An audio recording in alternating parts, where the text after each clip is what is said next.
Nová kolekcia na Fashion Line vznikla z východiskových modelov, ktoré vznikli už dávnejšie. Sú to tieto modrotlačové šaty veľké. Inšpirovalo ma to k vytvoreniu kolekcie, ktorá bude nositeľná a ukázať ľuďom, ako sa dá modrotlač nosiť aj bežne na ulicu, do práce, na ples alebo na záhradnú party. Najviac ma baví ten vzor a to, že je to taký kontrastný materiál a dá sa všemožne kombinovať a použiť na rôzne veci. Veľmi ma prekvapil v zmysle toho, že sa fakt dá nosiť normálne. Bo väčšinou sme zvyknutí na všelijaké kroje a tanečné súbory, ktoré to používajú na tieto vystúpenia a pôsobí to veľmi ako ľudovo.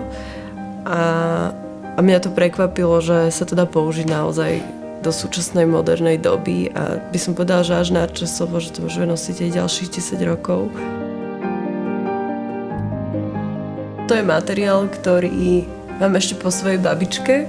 Tie vzory, s ktorými momentálne pracujem, sú aj pôvodné, sú z rôznych častí krajov, ale sú tam aj moderné, ktoré už vytvárali súčasní grafici.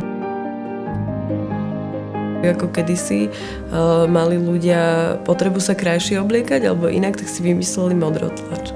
Vymysleli si rôzne vzory, každý kraj mal svoj.